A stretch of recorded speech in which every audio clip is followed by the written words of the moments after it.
Welcome to Nerdities. Bitches. No topic too absurd, no statement too asinine. Welcome. We are Nerdy Jersey's finest. That's right, Nerdities. You already knew that. You saw the logo. I'm Mike. I am Justin. Ben is my name. I am Joe. Cool. It's everybody's here tonight. Kyle is off being a parent. So how does everyone feel about this State Farm Batman commercial? I refuse to watch it. I didn't see it. I saw everyone's like super happy about it because it looks cool. I think the suit. I think the Joker looks cool. The designs are so comic accurate, it's kind of disturbing.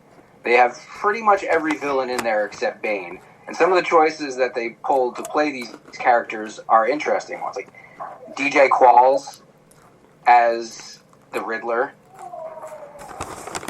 I wouldn't have picked that, but he kind of fits it perfectly. There's a lot of rappers I've never heard of before or don't even really know who they are, filling in spots.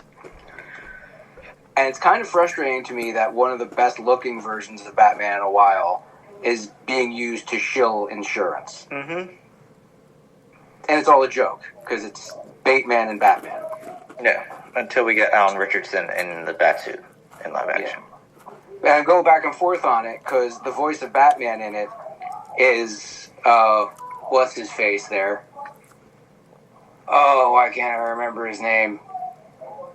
Lego Batman. Oh, Will Arnett. Forte. Will Arnett, sorry. Arnett, different Will. Yeah. You were halfway there. What, they both were on SNL. Yeah. No, Arnett wasn't. What? Okay. Wait, really? Maybe a host. He might host. He might have hosted. It'd be a shame if he'd ever hosted. He's kind of perfect for it. I'm sorry, no, It's one of these things where at first it pissed me off that they were even doing it, that there was any connection between them. And then when I saw the quality, I was like, alright, that's pretty cool. But then it pissed me off even more that the best version of Batman we're going to get for a while is in a fucking commercial. Yeah. But I totally understand the want, the urge to just to avert my eyes or change the channel every fucking time it comes on. I don't have cable. It was a lot easier for me to avoid it. I don't either. What's it been on like crazy? I think it's been on Prime a lot. Oh. I haven't really watched anything on Prime lately. I haven't seen it pop up during Reacher, so.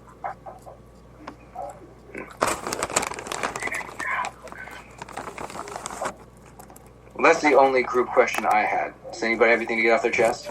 You guys ever see Only the Strong? Yeah. Of course. Banana way. Banana way. I had a handful of, I can't even call them friends because they were just dudes I hung out with at lunch, and all we talked about was Only the Strong. It's so ridiculous. It's so 90s. It's so underrated, though. It's so dumb. It's so dumb, but it's so good. That's how most 90s action movies are, though. Oh yeah, Megan watches this chick that she breaks down movies like that, like shitty movies that have like the worst plot points. She's funny. I'll get her name later, but it reminded me of that just because like he shows up and they're like, "Oh, we'll give you 12 of the worst kids ever, and you're gonna teach them capoeira." Capoeira? Here's a bunch of delinquents. What we want you to do is teach them how to fight. Dance fight. What is this? A government hit squad? Why are we doing this? And then like the main villain, oh, you want to take my cousin away from me because you know capoeira? You're not the real capoeira. I'm the real capoeira. Let's capoeira about it. And then he out capoeiras him. Yeah. Dude, he was the original Razor Ramon, that bad guy. Yeah. Hey, you're good enough. You're not good enough to work with me. But you're good enough to teach my primo. Hey, capoeira maestre. What shit karate movie was it? Where it's like, white kid, but he was like really good at karate. He ended up playing like the one of the Power Ranger knockoff Fox shows. Okay, more info on that one. Like, give me a minute. Yeah, I'm like VR Troopers. No, he wasn't on VR Troopers.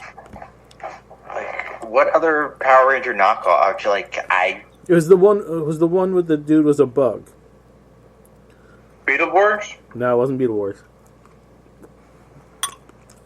It was. Yo. It was Kamen Rider, but that wasn't the name on America. Only the Strong has a 6.5 on IMDb. It's such a feel-good movie. He wears a fucking tank top and sweatpants the whole fucking movie. What an easy day to be a costume designer. Dude, the image they have for the poster is him, like, doing, like, a Trump salute in the air. Like a, keep fighting. Yeah. So happy. That is the most ethnic group of kids ever behind him. They hide the white kid in the middle. Yeah, he's into technology. The other one's into skateboarding. Yeah. White kid's got to be a nerd. Masked Rider. That was it. The Masked Rider. The Masked Rider? That was the name of the show. Now I can find the actor and then backwards from there. Yeah. And the bad guy's cousin, as soon as I watched that movie the first time, I'm like, yo, this guy looks like a fucking Ferengi from Star Trek. He eventually played a fucking Ferengi on DS9. Oh, now I gotta look. Okay, so here. So Ted Jan Roberts, is that who you're thinking of? Yes.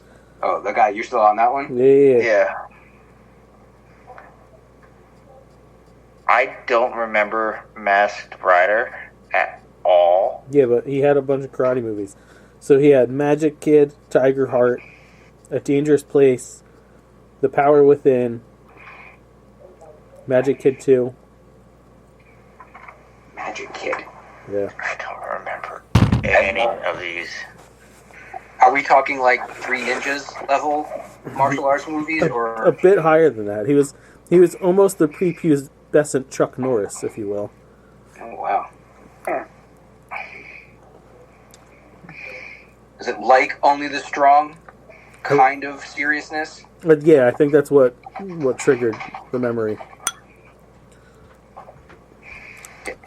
Justin might remember this one. I don't know if anyone else will. The Perfect Weapon. Yeah. Vinny, if you've never seen The Perfect Weapon, you definitely should. I'm gonna give it a index. Jeff Speedman. He's another one of those dudes they thought was going to be the next fucking Chuck Norris. He's a good-looking dude. He actually kind of looked like Chuck Norris. Vinny, you've seen The Last Dragon, right? The Bruce Lee movie? No. No. A blaxploitation martial arts movie from the 80s. Yeah. That's, You will fucking love it. yeah. It is the perfectly seasoned corn that you need. Mm-hmm. I rewatched it a couple years ago and realized that it's an amazing precursor to superhero movies. Because by the end, everyone's wearing some kind of costume that's like martial artsy, but also like it's the Double Dragon movie we never got.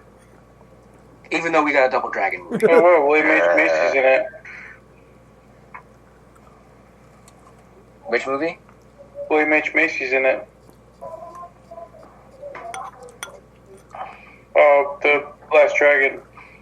William H. Macy's in that? Shit. Yeah. Holy shit, Mariska Hargitay's in The Perfect Weapon. Ernie Reyes Jr. too.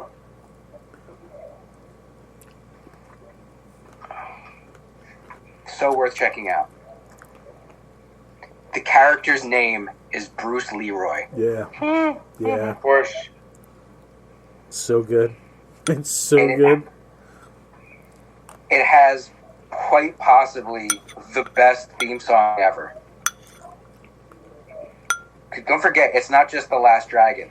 It's Barry Gordy's The Last Dragon. The Last Dragon. and the bad guy's name is Shonuff, the Shogun of Harlem. It's fucking tremendous. Evil racist white guy running the whole show. Oh, He's yeah. like Mr. Big. He's the man, essentially. The two leads between them only have one full name. Bruce Leroy was played by a guy named Tamac, and his love interest, Laura Charles, was played by Vanity, who was Prince's project. Yeah. Comedian Joey Diaz said in New York way back in the 70s and 80s, once Bruce Lee hit the scene, everybody was trying to wear karate shit. Everyone got the fucking button-up get-up, the jumpsuit. Everyone thought they knew karate. Everyone wanted to learn karate. It was insane. Dude, everybody was kung fu fighting. Yeah. And by the time they were done training, their fists were fast as lightning. And I'm not going to lie, it was a little bit frightening. Oh, yeah. Especially at night when the ninjas come out. I'm going to have to, when the show's over, I'm going to have to watch that final scene with the song. It's so good. I want to put it on now, but you won't really get the full thrust of it. What's it on? I wonder what it's on, because it was on Prime for a while, I think. It was also on Tubi. Oh, it's got to still be on Tubi. Fucking Bruce Leroy. So great. So cliche. Everything about the movie is cliche. It's just wonderfully cliche. And actually pretty well shot. Yeah.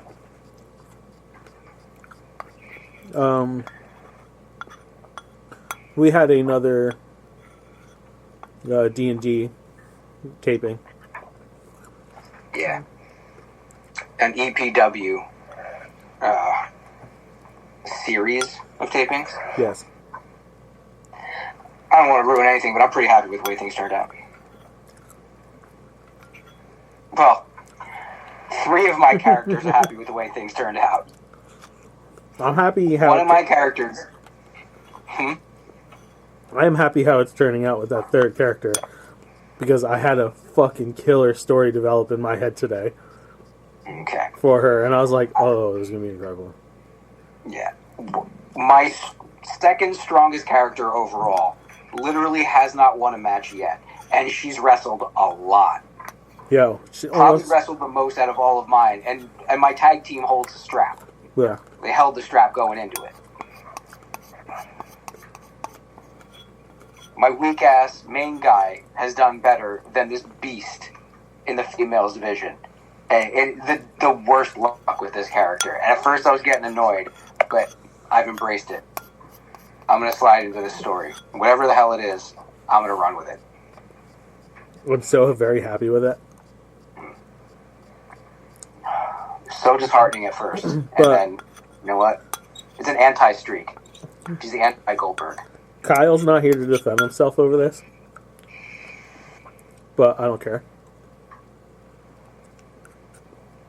Kyle has the most wrestling show experience out of everyone except myself, right? Growing up, Kyle was part of our backyard wrestling thing. And, like, he loves it as much as I do. Maybe even more at times. Sometimes.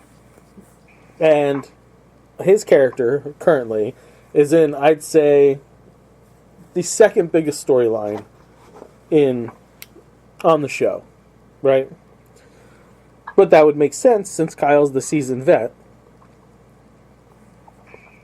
And there was a point where I think it was like the second show we recorded out of the 5, where he was just like, you know, if anybody else wants to, like, you know, you can slide them in. I was like, Kyle, this is all happening to you for a reason. They're all new. I can't throw them. You know, there's only so much room. It annoys me that Kyle thinks he's trying to steal the spotlight from people. So now I'm using that in a storyline that's about to start for him. About him being a coward. I personally am not nearly as interested in his main character as I am in his legacy character. Yeah, As far as I'm concerned, Scoot Stainer is the most fun thing we've got going on. Now the boys here, and anybody who's watched the Nerdities YouTube channels, I folded in those characters that we did the videos for into EPW, since it is releasing as a show eventually. So I used Joey Whitebread's in there. I do play you because you're not available. Cool for role playing. Yeah, Brother Lust, Bro Lust, Sparkle Dust, and Scoot Stainer. Scoot Stainer's got the best catchphrases ever. Yeah. So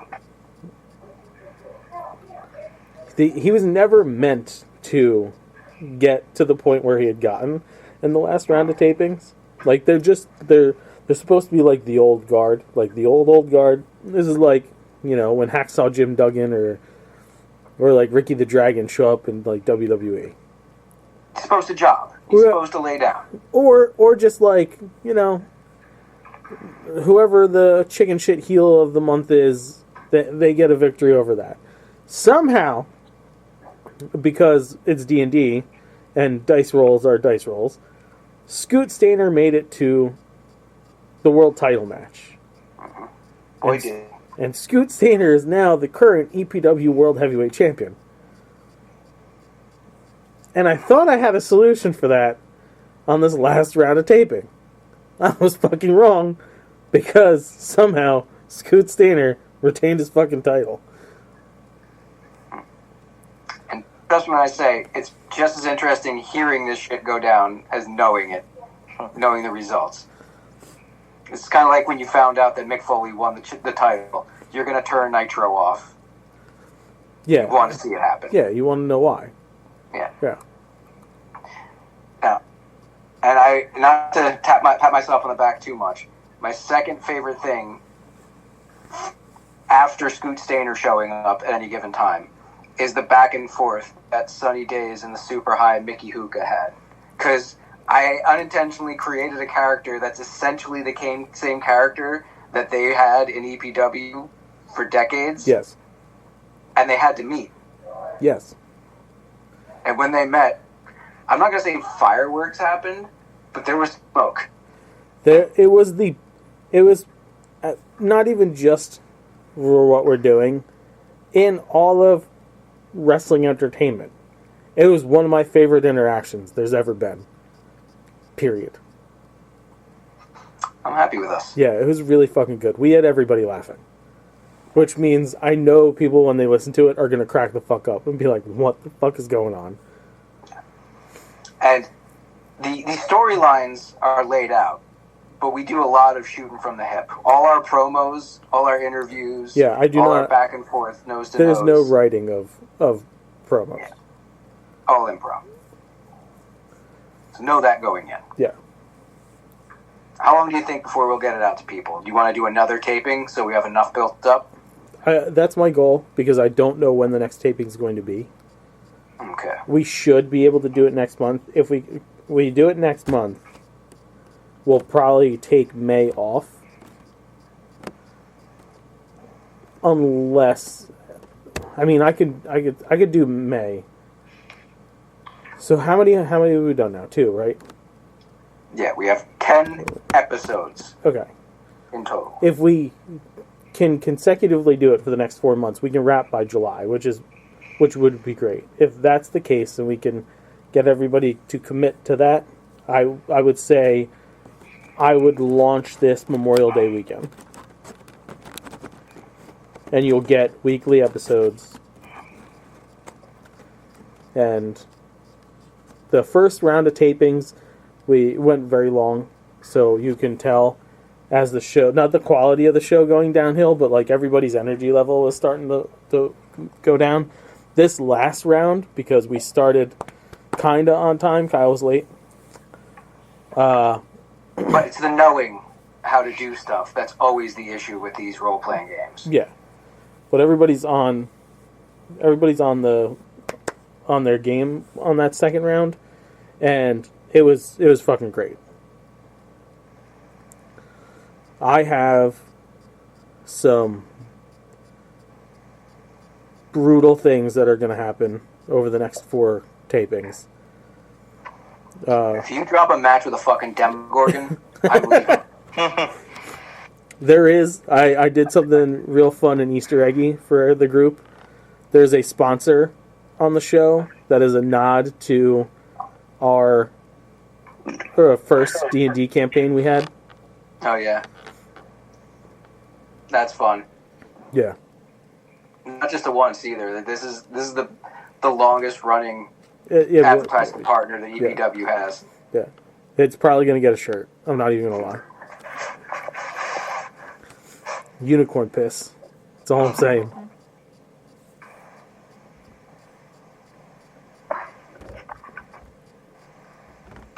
Yeah, I'm proud of us there. All right, want to get into the show? Sure, let's do that. All right, minimal casting this week. Jason Ritter makes everything better. I've come to believe that. Yeah. He made Jason vs. Freddy watchable by playing incredibly good, dumb jock, final boy. And Raising Dion, he was pretty great in. Yeah. He's really taken the energy that his dad had and made it his own. You can see a lot of his father in him, but he's not a complete carbon copy. He'll be showing up in the Lanterns show. Yeah. Now, when I heard his name, I was really hoping that they were going to give us, like, Kyle Rayner, that we already know. But no, he's playing the husband of the already announced Sheriff Kelly. Which, I mean, okay, cool. He'll add emotional support to a hard-as-nails sheriff character. I can live with that. Hopefully he's a husband named Kyle, and they're backdooring him as a superhero. But I'll just accept him no matter what. The only other one I have, unless I'm missing something, is Sadie Sink was announced to be in Spider-Man 4, whatever the hell the full name of this thing's going to be. Probably won't have the word home in it, because they've done that trilogy already. Yeah. And the interwebs is a buzzing on who she could be. Yes, they are. There's a lot of speculation that she'll play Jean Grey. It's Makes fucking no sense stupid. to me. No. Very dumb. Then the other obvious would be Mary Jane. That also is stupid to me. Well, yeah, after you just had Michelle, whatever the hell her... Because Now, because we know her name is Mary Jane, because she is Mary Jane. Yeah. Now, we know this takes place after Doomsday. Don't give me that shit. And this could be multiversally impacted. Yes. Now, I don't want to see another version of just MJ show up, but I wouldn't be adverse to her playing Jackpot. I would be totally against her showing up as Mary Jane if we already have a fucking Mary Jane that exists in this universe. We don't have a Mary Jane. We have MJ. Michelle. Yeah, we don't have whatever. a Mary Jane.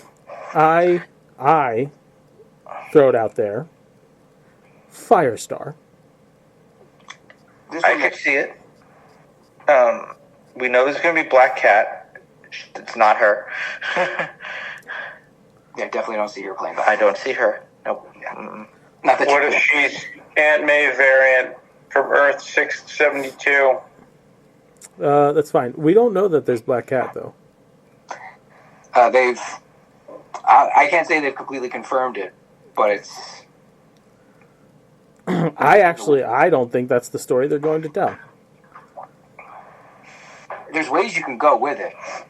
He didn't reveal himself to his friends again, which means he's trying to live his own life for a while. Mm-hmm. So Right. to have another love interest in there to make the viewer question, is he going to go back to his MJ, or is he going to keep going his own way, would be interesting, and better than Black Cat.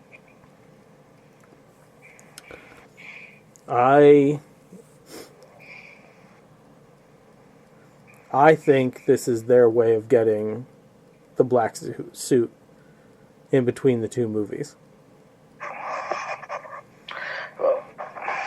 In what way? I don't know, but we know that if they're borrowing from the original Secret Wars, that's when Spidey got the black suit anyway, right? Yeah. Yeah. So if we're saying Doomsday happens, this movie takes place between the two, it would be a story to tell heading into, even if it's not the full story, but heading into Secret Wars. It'd be crazy if somehow the... Unless Doomsday happens, Battleworld comes out of Doomsday, and the Spider-Man movie is just like those issues of the 20 whatever universe, where there was their own stories that were going on, like that universe existed in their Battleworld, until they realized, oh fuck, something's weird. Yeah, you could play the entire movie where they only ever stay in New York City. Right. And weird things gets dropped in there occasionally. You're like, well, that doesn't make any sense. Why would that be happening? Why don't you hear anything about the rest of the world? Why is it so odd in this New York? And the end reveal is, it's on Battleworld. Which then I'll buy She's MJ. Because it's an amalgamated version of New York. I like the Firestar thing, but there's a hitch there. The same hitch that would pop up with Jean Grey. If they were going to do that, they'd still have to pay Lauren Schuler Donner Bless you. a lot of money. Because she still has the rights. Not the rights, but she still has the production credit for those characters. For Firestar? For all mutants. I was talking about Jean. And the Firestar is involved in that too. I mean, it's going to happen. We know they're using them. Yeah. But to pay that credit, to pay that money for a one-off moment, as opposed to paying that money for an entire X-Men movie, it doesn't seem financially reasonable. Unless that's the way they work the mutants in. And Spider-Man 4 is just some cheese dick version, at least for the first half, of Spider-Man and his amazing friends taking place in that battle world, where it's Iceman, Firestar, and Peter. And then, like, midway through the movie, they realize that it's all fucked up. Yeah. That would be fucking great. It'd be crazy. It would be very challenging for the audience. And Fuck the audience. This is for me. Okay. Oh, so you're jerking off right now while you're giving us this idea. Yeah. Yeah, okay. I'm using my left hand, so it's the stranger. We know for a fact Sadie Sink is going to be in it. That has been locked in. Yeah. Plenty of questions surrounding it. Were there any other casting? No, those are the two I had. All right. I didn't see anything else in, like, the Trek or the other world. All right. Trailers. Justin just dropped in the group a trailer for Shadow Force. What's that coming out on? Is that going to be a theatrical one? No. Because you put that trailer in there, I thought, why is he putting a video game trailer in? Like, Shadow Force. I think it's maybe Paramount? Could be a Plus. Could be a Flix. It's not Netflix. I know it's not Netflix. Because it seems like that's the only... 90% of the trailers that come out anymore are for streaming things. Maybe it is the theater. That surprises Release me. date. Yeah, it doesn't say on streaming. It's scheduled to be released May 2nd. Yeah. It's Lionsgate. Yeah, It's movie. I got a lot of vibes like the Back in Action with Jamie Foxx and Cameron Diaz, where a couple gets out of the spy game and are forced back in. This one with a lot less comedy to it. Yeah, there's just not a lot of laughs. No. Kerry Washington being Kerry Washington, like, what more do you need? Then Omar Sy, who was in 2 of the 3 recent Jurassic movies, and was also Bishop. We talked about him earlier today. Second mention of Bishop in one night. And the bad guy, hold your seat, it's Mark Strong. Now, I know that's a crazy thing to have Mark Strong be a bad guy, but they're trying something outside the box here. Oh yeah, Method Man's in it, and he makes a Wu-Tang reference, so can't be all bad. Freakier Friday, that's coming out on the Plus, right? No, that's theatrical. That's theatrical too. That shocks me. I mean, it'll be on Plus within 2 months, but Yeah. Don't underestimate the following for that fucking movie, sir. it's going to do well, but it's going to fall off. It's going to do well at first. Now, unless it's got... what it's going to need is the kids who grew up with it, who now have kids of their own, My wife. to get their kids into it. Mm-hmm. And get it, that following. To Titanic them along. I'm putting it to you this way. Ashley does not have huge reactions for very many things in life. The day that trailer dropped, maybe an hour after I saw it, I didn't even say anything to her. She's like, "Oh my god, did you see the Freakier Friday trailer?" And I was like, "Yes." She's like, "I'm so fucking excited." That doesn't happen often. It really doesn't. Right. She's very meh about a lot of stuff. A lot. Yeah. And there are going to be plenty of women and a handful of gay men who are going to have the same reaction. Yeah. Like, I love Freaky Friday. So when I heard they were remaking it, I was like, Lindsay Lohan's a bit of a dumpster fire, but let's see what they do. And they cut that trailer, and I gotta say, Chad Michael Murray hasn't aged. Well, Lindsay Lohan, is anyone else convinced that they replaced her with a younger clone? That's that Disney digital editing shit. Oh, you think they slimmed her down? They gave her the skinny Steve treatment? No, I don't think they slimmed her down. I think just facially they took out some wrinkles and shit. She's done some Netflix movies, holiday movies. She's sober now. That too. That'll help a lot. Yeah. But I mean, I'm down. I'll watch it. But yeah, that movie's gonna make a lot of fucking money. It's gonna do well for them. I know Vinny's poo-poo facing the whole time right now. See, this is what's nice about having video for the podcast now. People can see Vinny's just complete lack of fucking interest in certain things. Lack of interest is one thing. Disdain. Yeah. Showing disdain. Well, both movies, like the first one, Shadow Force, I feel like that's been made before. Of course it has. No, it doesn't even look like they tried. They just kind of shit it out and go, well, It does look very self-serious. It does. If they didn't throw that little joke in the end about Wu-Tang, it would just be way up its own ass. But it could be fun. It is sniffing its own farts, for sure. And then Freakier Friday, another movie. Give me Batman and Robin. 1,000. Like, what are you doing? Oh my god, we switched bodies again. Oh, I'm young and I have nice tits, and I'm old and I got saggy tube socks. Oh, geez. Oh, geez. Let's have love interest and talk about our feelings. Oh, geez. So you're just remaking the first one. Stupid. Well, yeah, they're remaking the Recast first it, one, make but new now there's people. 4. Yeah. Make new people. Get new people. They've remade that movie 100 times. Yeah. They made it into a serial killer movie. Yeah, great fucking movie. They body swapped Jason Bateman and Ryan Reynolds. That movie gets made every 5 years. Yeah. Freaky was incredible, though. Like, that was a nice twist on that movie.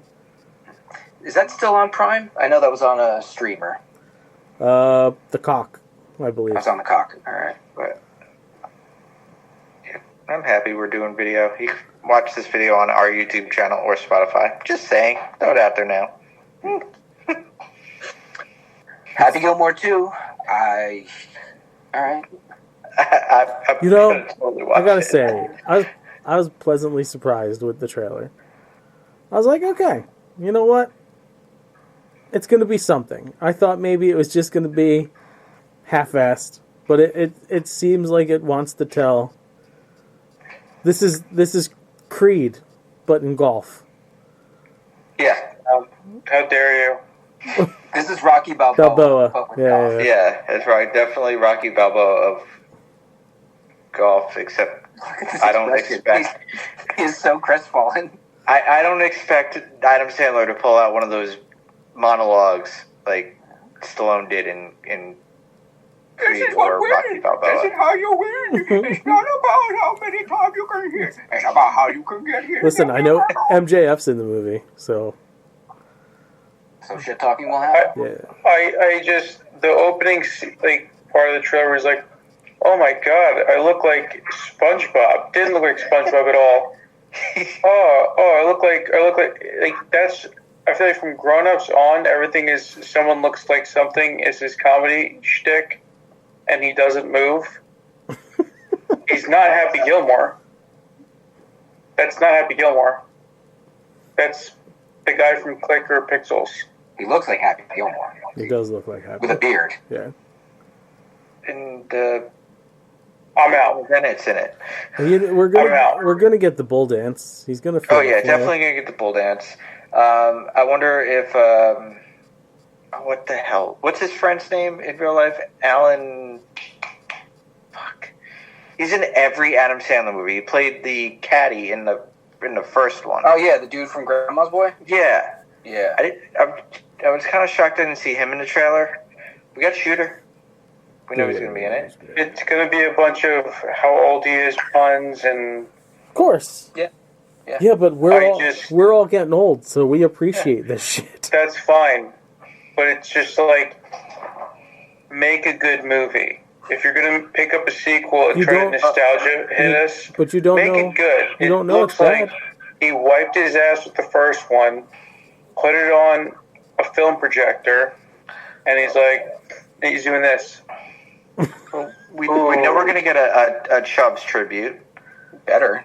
Great. Cool. More nostalgia. You know what else they should do? They should bring up, every golfer, some hockey players.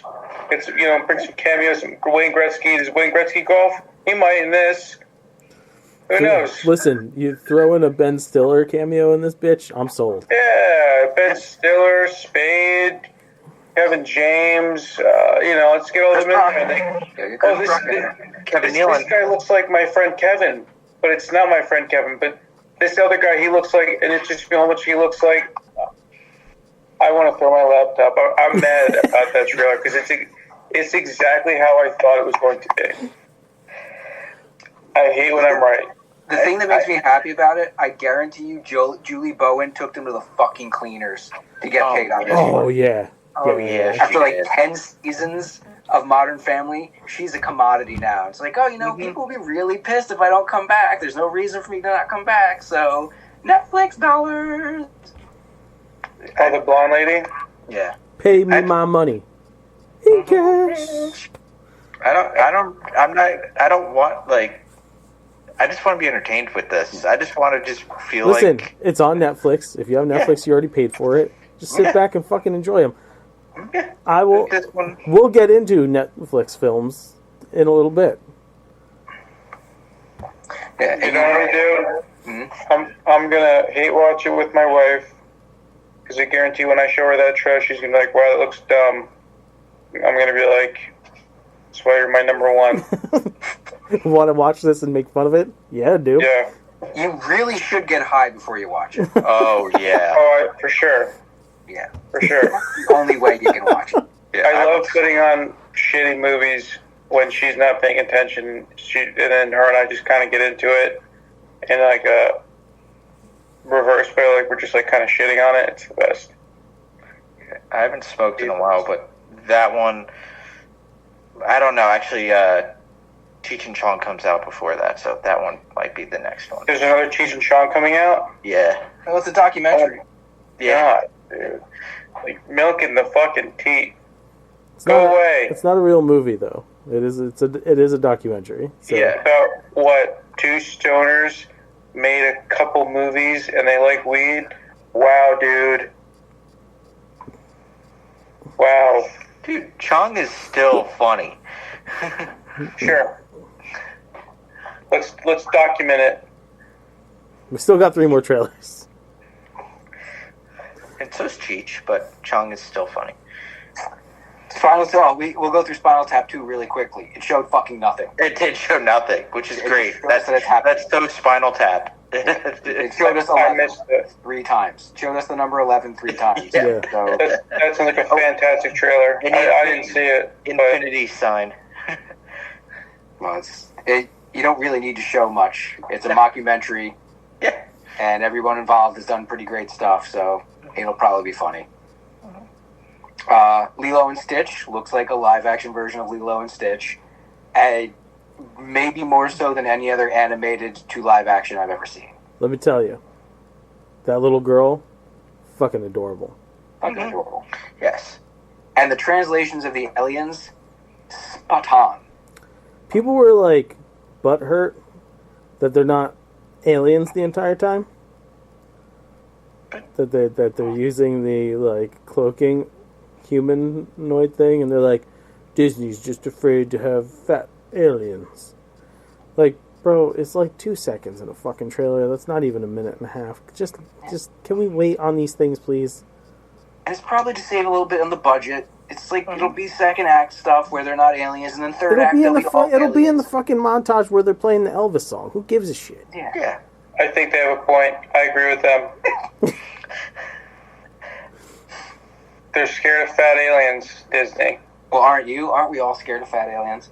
Well, no, it's the Disney agenda. We must censor fat aliens. It's obvious. It's all linked to JFK files, Colombian drug lords, Yo, fat aliens. where are they supposed to be released today? It's not getting released. Yeah, just I was looking at it a little bit, and like people that have read it are saying that pretty much that the files just support that it was Lee Harvey by himself. Sure, That's it. Sure, they read them. Just like Lee Harvey in the conservatory with the rifle. Yeah, so they Happy Gilmore 2'd it. They just wiped their ass with the original, theory, and then they just go, pretty much. That's the thing. Like, we're gonna release the JFK files. What about them Epstein files, bro? Mm-hmm. I'll wait till a podcast has someone out that breaks it down, and I'll listen to it at work. I'm not. The files are out. I'm not reading it. There's probably so much redacted shit. There's, countries that were involved that you're not allowed to name because they're the best, and what, the Epstein files or the JFK files? Both. The Epstein files is just a repeat of the information we already got. It's just the flight lists. Yeah, which is nothing. Right, it is literally nothing. Less redacted, maybe? No, it's the same. It's almost verbatim the same shit we've already got. The only addition was that some of the names from his fucking Rolodex was released. But like, of course, it's the same names that are on the fucking flight list anyway. And everyone's like, "Oh yeah, of course I was on the plane. I was just hanging out. Of course I was just hanging out. I didn't see anything crazy." It's like everyone's just trying to like get ahead of it. And like, look, later on, be like, "Of course, my dick was hanging out. That's what I meant." Well, look, people could have gone to the island and not partook in the weird sex shit. They could have seen it and been like, "I'm fucking uncomfortable." The fact of the matter is, you were still there. You still saw it. No one in this is coming out fucking clean, and that's why we're not going to get any more fucking information on it. It's mum's the word. He hung himself with at an impossible feat with like a blanket you can't hang yourself with. Yeah. And the camera turned off, and the guys just fell asleep. Like, oh, okay. So he got Ocean's 11'd. I still believe he did hang himself, but they came in and they're like, "Yo, this is your one opportunity. You're either going to go to jail forever, you're going to go down and bring a lot of people down with you, or you can take care of yourself right now. It's your choice." His brother doesn't think he did. I didn't even know he had a brother till recently, but apparently his brother's like, "That's not my brother. He wouldn't do that." I don't think he did it either. He absolutely was taken out. Probably. I don't think he died. I think they. Oh, you think they moved him? We've been cloning shit since like the early 1900s. You don't think they had like some fucked up, goofy Epstein clone? They just dumped it in the fucking jail cell? That's a bridge too far for me. I'm gonna go with he was murdered. Listen, how many YouTube videos have you seen about cloning? Enough. We're right. You're right, Vin. You're the expert on it. Anyway, Lilo and Stitch, right? Yeah, Lilo and Stitch sucks. might be the greatest tangent we've ever done. I don't know how Lilo and Stitch turns into the Epstein Files, but we managed to do it. Let's round out trailers. Okay. This is going to be shocking coming out of my lips, but the Devil May Cry trailer looked pretty good. Yeah, fucking I'm does. not going to watch it, but it looked pretty good. I played the fuck out of those games. I can't wait for this to drop, dude. The voiceover is Cameron Conroy. Conroy's in What? there. Johnny Young Bosch plays Dante. Here we got, He's the former Black Power Ranger. I forgot his Adam. Was that his name yes, of the character? Adam, yeah. Wow, pulled He's that out the of my voice ass. of Ichigo Kurosagi on Bleach, along with like a gajillion other fucking voice acting credits to his name. I figured they were going to hide the fact that Virgil's in it, but it looks like Virgil's going to be the big nemesis. Does look like he's gonna have a big part there. Yeah, there's some kind of adversarial role, at least in the first season, because I didn't play much of the games, but I've seen enough YouTube videos. I'm like Vinny, I'm a YouTube scholar, and what I've gleaned from it is they butt heads for a while and then team up. Yeah. So that sounds like a good first season. The soundtrack, pretty Oh. good. Yeah. Yeah, what are they dropping there? They've used Last Resort. They've used Rollin'. Oh, that's where my butthole clenched. Yeah. That's right. Yeah. You think Nero's showing up in season 1? Or is it just going to be mostly maybe. Dante? Maybe like the tag at the end of season 1. Okay. But this is the same guy that did Castlevania. Yeah. Fucking Castlevania is so good. I'm sold, and I'm not a big anime person. We all know. I'm in on this. It's on the flicks, right? Yeah. Yeah, looks pretty good. I just watched it. Oh, So- Vin, real quick, you weren't here last week, so I could throw this news out there now before I forget it. They're making a new Ronin Warrior series. Cartoon or live action? Cartoon. Okay. Another anime. It's going to be a continuation. Acceptable. Yeah. My buddy said his 2-year-old wants to get into his, like, he's got like a parade of just action figures. He said he was playing with the Ronin Warriors. He's like, I'm so proud of it as a father right now. It's on Prime and Tubi. Yeah, I've been watching it. I'm like, oh, this is so fucking good. I might get back into it. John's trying to get me to watch Body Slam or whatever the fuck it is. The Netflix one with Sam from Game of Thrones. I think you said you watched it, Justin. Body something. Oh, 3 Body Problem? There you go. Yo, that shit was good. Yeah, Really? that's what John said. John's watching it? He finished it. I made him watch American Primeval. All right, He's cool. like, oh, watch that. You have to watch 3 Body, whatever. And I'm like, all right. All right, good. I can text him then, because he's the only other person I fucking know besides my wife that's watched it. Yeah. And then, yeah. Because, well, Megan Aaron was done with Frums. Anyway, go ahead. Well, we'll get into reviews. Reviews Justin time. and I, over the weekend, watched the Netflix Russo brothers extravaganza that is The Electric State. And I'm not going to poo-poo it. It was a fun ride. Yeah. But I do have an issue or two with it. Actually, I have one issue with it, and you'd have to rewatch it again. Actually, you'd have to watch Avengers Endgame and then rewatch that, because I swear to fuck, they stole elements from the score of Endgame and just dropped them in that movie. I own the fucking soundtrack to Endgame, the score. I've listened to it a lot. It was almost the end of Endgame anyway. Yeah, there's a few similarities. There's a lot of similarities. There are moments that the music is the exact same melody from that movie, and I'm sure it's the same directors, but you'd hope they'd mix shit up a little bit. It was the end of Infinity War and Endgame. It was the final battle of Infinity War, And instead of Vision getting killed, this was the character who's pretty much Vision in this movie taking the route that he did. But I said this to you early on when we started watching it. It's a Netflix movie. I go into them with zero expectations. And I've barely been let down entertainment-wise by a Netflix movie. They're nothing fantastic. But, like, if you're just going in for something new and entertaining, you're going to be fucking entertained. The movie was pretty fucking funny. Yeah, it was funny. It was fun. It didn't do all the cliche stuff. Yeah. It set up a lot of the cliche things and then did them in a different way. Like, Chris Pratt was the Han Solo. Yeah. And his Chewbacca is a robot that can get inside a bigger mech robot. Played by fucking Anthony Mackie. Yeah. The fucking cast in this thing was ridiculous. Yeah, it was dense. Woody Harrelson is Mr. Peanut.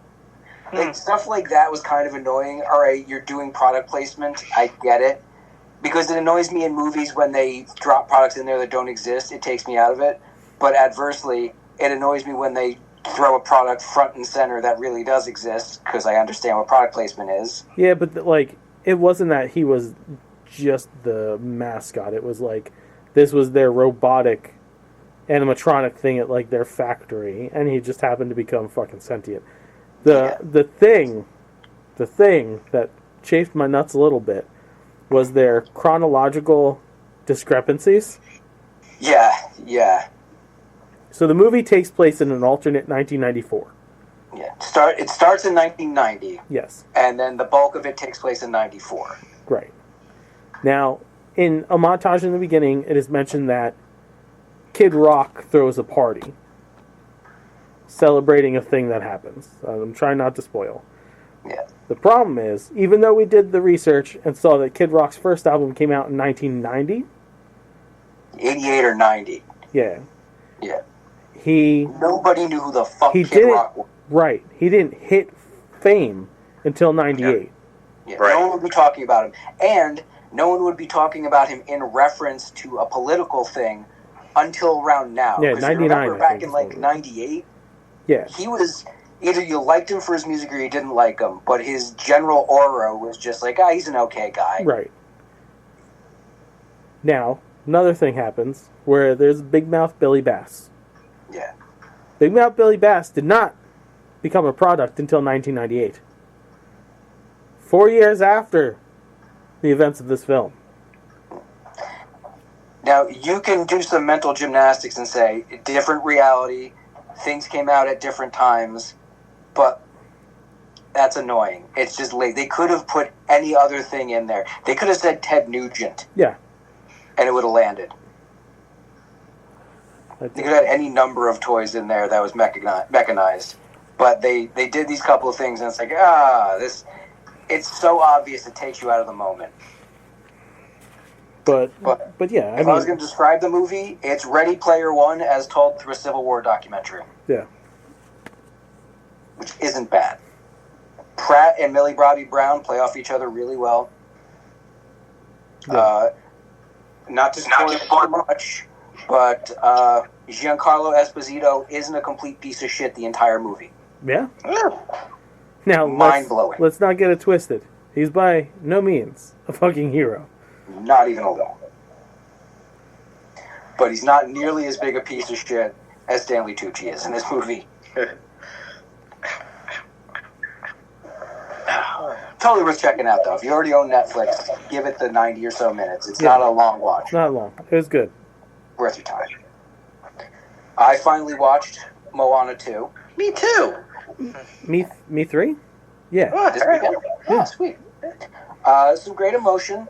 It wasn't as thoroughly emotional as the first one was, but it reaches a point where, like, when they start showing when Grandma pops up, when the original Wayfinder pops up, it's like, all right, this is tugging on the strings. I'm liking this. You can absolutely tell that this was a fucking show. Yes. I didn't quite see that as much. I felt the pace was very theatrical. Nah. It was real easy to pick up that's the end of this episode. This would have been what led into the next episode, and so on and so forth. Well, movies break down like that often, too. It's the act structure. Michael, no. I didn't see it like that. I'm glad they were able to pull the wool over your fucking eyes on that one then, because this was real fucking easy to fucking look at the breakdowns. They tried to hide it as much as possible, but the songs were not great. No, the songs were nowhere near as good as the original. They were absolutely on par with the direct to video, like Aladdin, Lion King 2. Yeah, it wasn't until the theme at the end pops up and like they pulled something from the first movie that you get an emotional reaction from the music. Yeah. Cool characters. I like the fact that they expanded the group on the boat. Yeah, I like the crew. It needed that. The crew was fun. Yeah. You got the fanboy, you got the OCD mechanic, and you got the grumpy old guy, and they all kind of come together in their own way. And boat snack. I love the fact that Moana, like, she started the first movie with a lot of vim and vigor and had to kind of be not put in her place but learn her way. And they didn't do the thing they do in like God of War games where they completely strip your power set and she goes back to stage one. No. She was skilled. She could face the challenge, but the challenges kept ramping up and she had to doubt herself. And I enjoyed the little cameo at the end. Yeah, especially who it was. Yep. And it completely sets up a third one. Yes, it does. Now, that absolutely, I could see that being all right, this is your mid-season break. And the rest of the season is going to be actually with the villain. Because the villain was... There's no fucking villain. Yeah, it was Tafiti, except you never get to meet Tafiti at the end. Yeah. It was pushed down the road. Which, yeah, I'll check it out. Hey, and if it gets Tamatoa back... Yep, that's a win for me. Yeah. Hopefully they'll give this one more time. They'll bake the songs a little better. Yes, that was the thing that just... I was not a fan of the songs, but I like the story. Did she become some semi-demigod at the end? She is a demigod. Yeah, she's demigoddess at this point. Okay, Yeah. Okay, that's right. I liked the princess joke. I love the fact that they're still rolling with it. I'm enjoying the fact that Maui is essentially the genie of the modern Disney age. Yeah. Maybe it was a butt dial. That joke will make sense in 2,000 years. Yeah. It was great. And we got a time frame. Hey, we got a time frame on when this takes place. Yeah. So very, very enjoyable. I watched the Bill Burr special that dropped last week. Okay. The Drop Dead Years. If you like Bill Burr, it's more Bill Burr. But he's showing how he's growing and evolving, because this special is all about him just accepting that he's way too fucking angry, and he's like, it's his yes man period in life, where instead of complaining about everything, he just kind of goes with the flow, and he still manages to find comedy in going with the flow and not being an angry asshole. I think this is the beginning of him leading the revolution.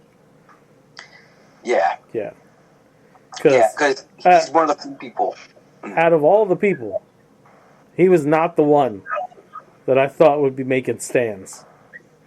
But the beauty is, he's one of the only people I've ever heard who's like, I'm not really Democrat or Republican. I'm not really... Most of the people say that, and then they'll rail on one side more than the other. No, he really fucking can't stand either side, and gives them all proper shit. Yeah. And has a valid point most of the time.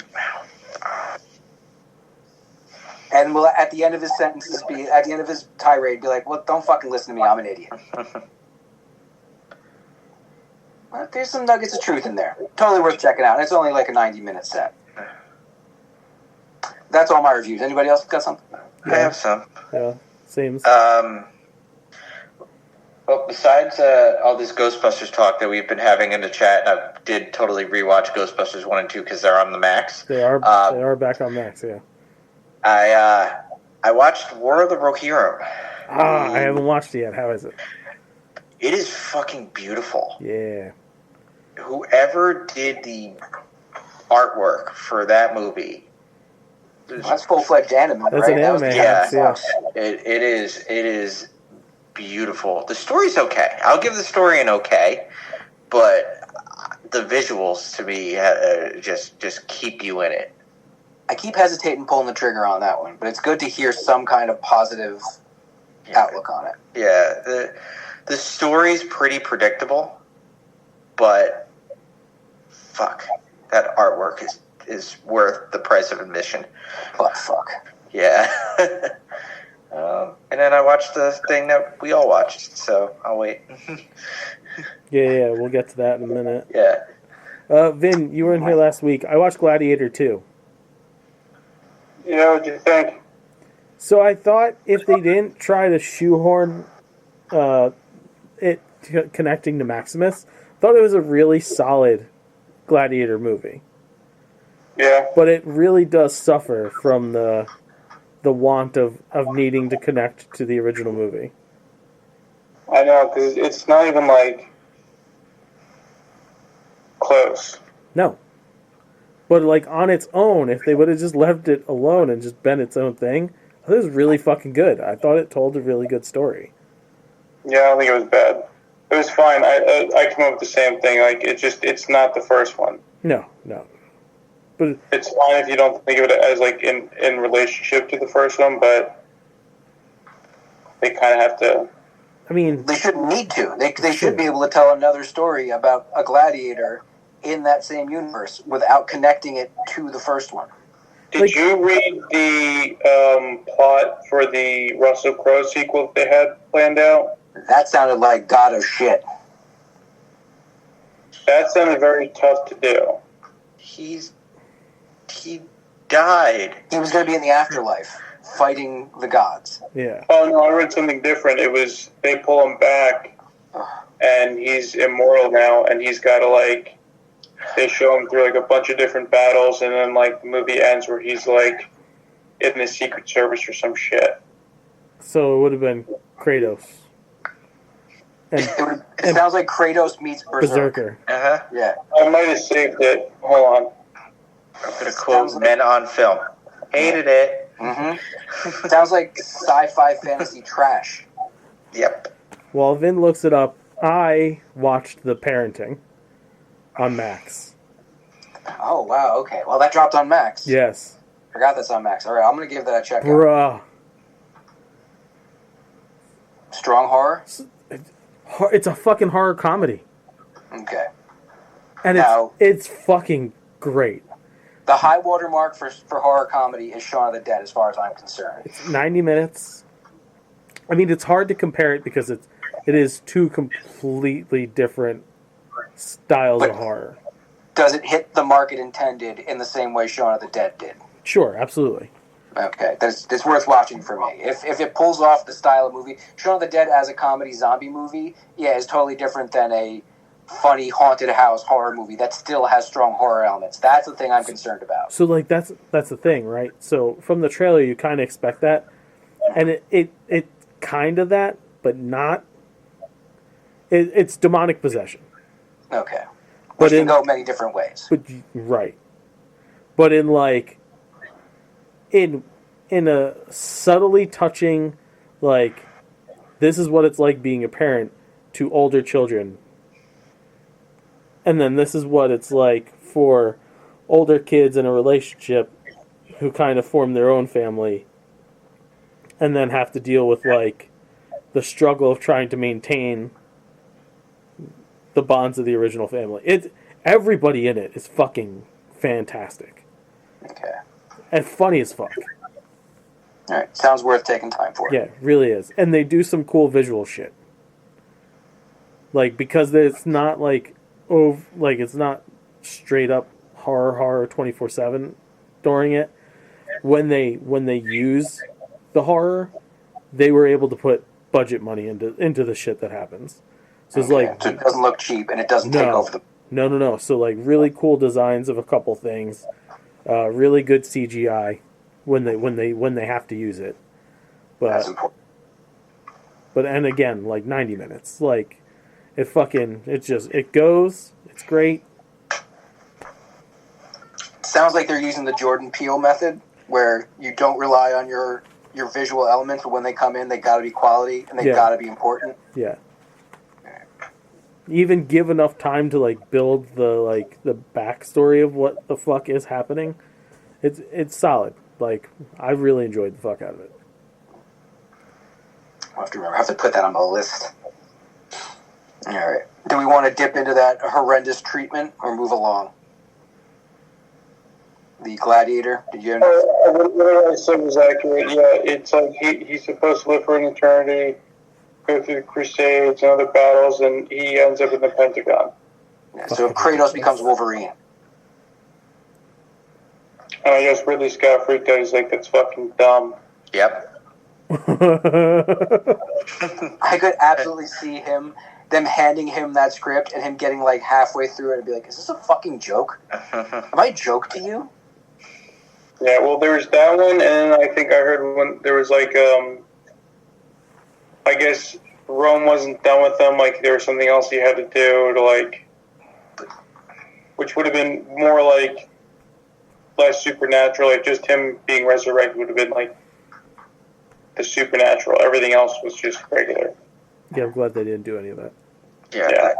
No. I'd rather. I mean, if I had to pick Gladiator 2 or the Unmade sequel, give me the Unmade. No. Yeah. No. It sounds like nonsense. There was nothing supernatural to those. Everything that happens with the afterlife is hinted at. That could just be him hallucinating. Yeah.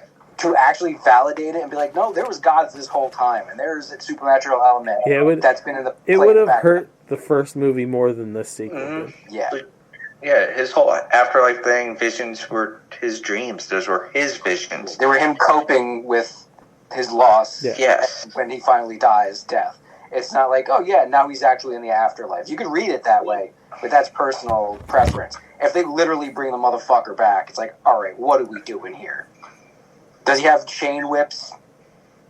I'm just saying, if I had to pick next to the one they just made, give me the other one, because Russell Crowe's in it, and I prefer Russell Crowe. You're crazy. Yeah, dude. All right, is that all reviews? No, Daredevil. I'm continuing from, you guys got some big shit. I'm continuing from, I'm halfway through the last season. It's not like Lost. It's better.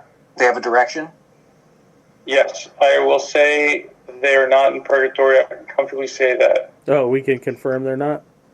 I can confirm it. They're not in purgatory. They should have opened up with that, season 1. It's not like Lost. But we have an it's end. good. What else do we watch?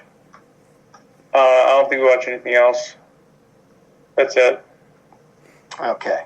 So episode 3 of Daredevil dropped right after we were done recording last week, and same thing's going to happen today, and I'm most definitely going to stay up. But anyway, I'm really super duper happy that this entire season wasn't the trial of the century. Yeah. That they wrapped it up in one episode, and they did it with some legal shenanigans. Like, what Matt pulls in there was fucking balls. Mm-hmm. Yo, when it happened, Ash and I look at each other like, what the fuck is he doing? He had no other choice. That whole switcheroo with the witness, that was great. And you're like, oh, that's how they're going to get him off. Oh, great, wait, what? You fucking spineless little shit. Oh, you did him dirty. Guy saved your life, and you did him dirty. All right. How the fuck is he going to get out of this one? And he gets out of that one. He did it in a way. He did it the way he said he wasn't going to do it. And he did it in a very comic book way. That's what Matt would do in the comics. Yeah. The fucking other lawyer's like, you piece of shit. And the judge is like, you are a piece of shit. And he's like, look, this is what, he fucking lays it out. Yeah, he did. And he's oh, well, all right. You're not wrong. My favorite part of when they read the verdict is they cut to Fisk, who obviously followed the whole trial, and he's like, this motherfucker. All right, he wasn't Daredevil again, but... Really pain in my ass. Yeah, really chafing my balls here, Murdoch. But, and then that ending. That ending was fucking...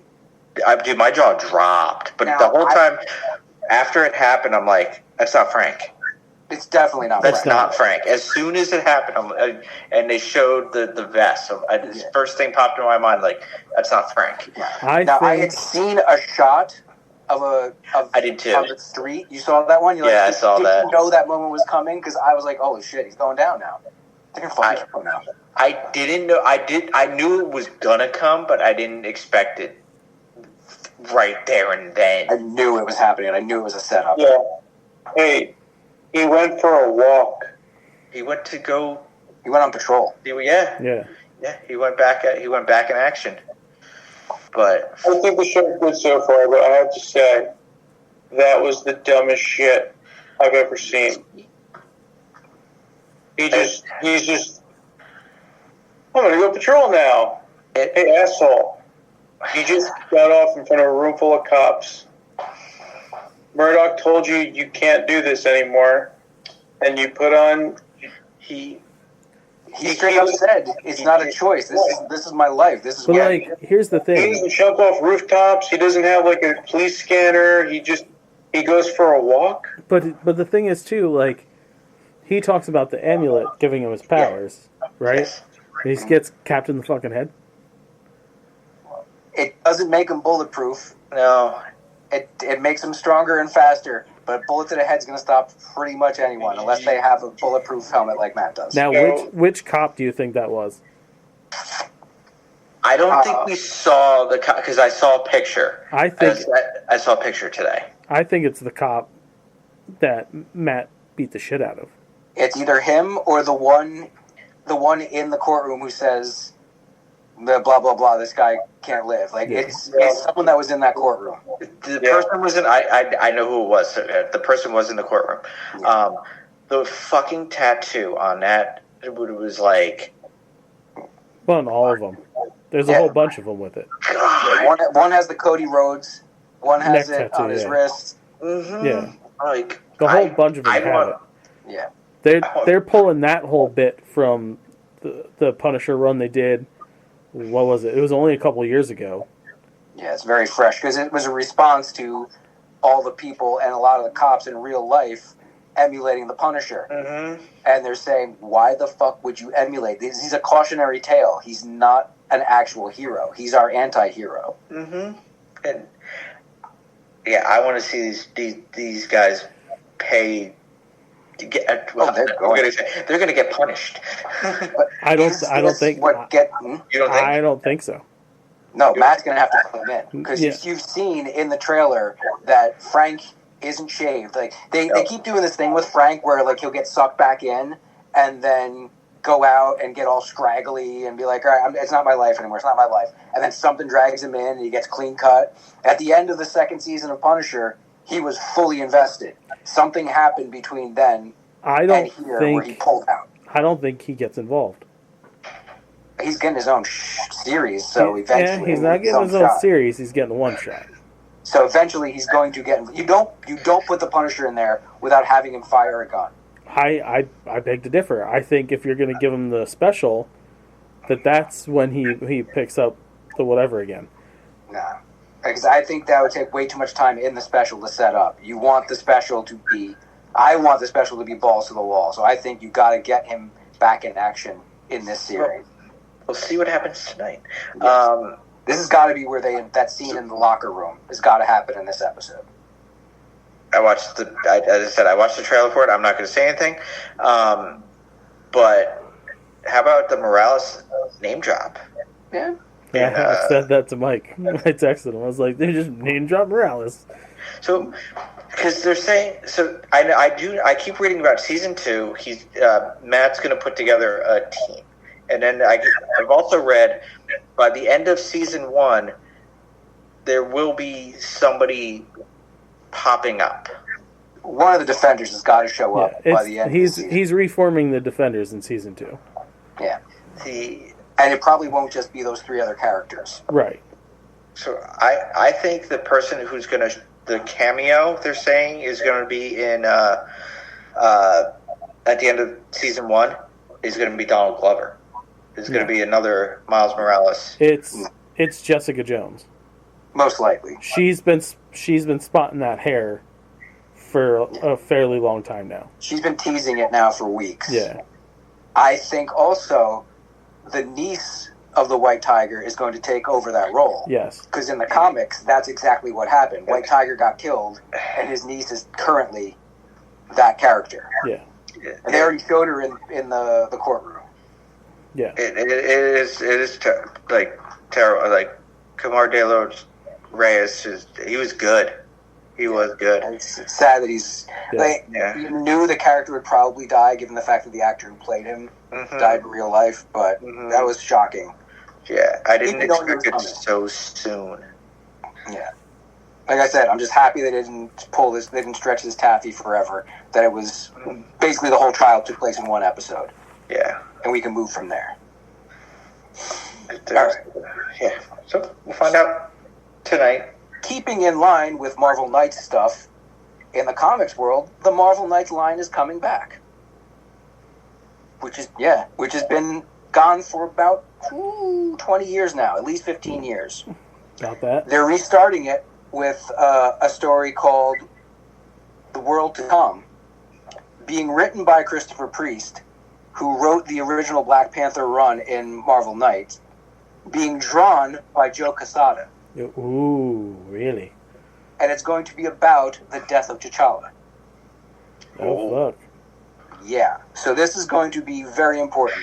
I don't know if there's going to be a whole new Marvel Knights line, but they're bringing the name of the imprint back, which is important, and they're bringing the two of the most important people to that line back. So this is super significant. I haven't picked up a Quesada issue in years. He hasn't been with the company in 4 years. Yeah, no, so he's been doing his own thing. Yeah. Back.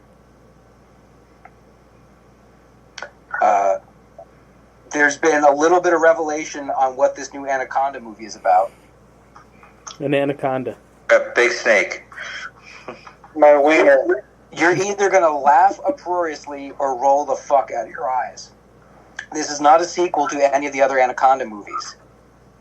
This is a movie, not a movie within a movie. This is a movie referencing a movie. Because all the characters in it, Jack Black, Paul Rudd, Steve Zahn, are huge fans of the movie Anaconda.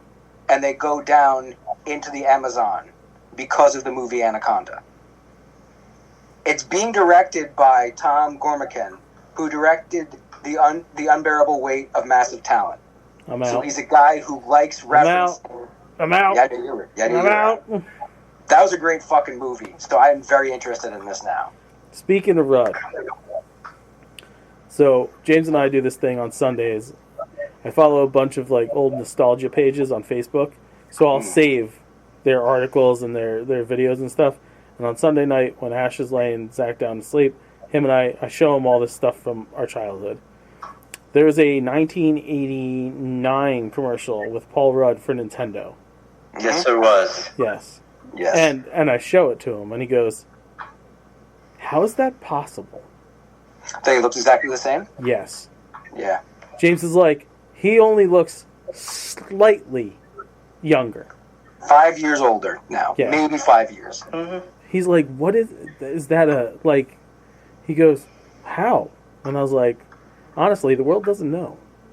No, it's Paul Rudd. Paul Rudd ages and There's a painting of him in his basement. That's the other thing I want to mention about the parenting. So, the mom of one of the characters is played by Mrs. Soprano, right?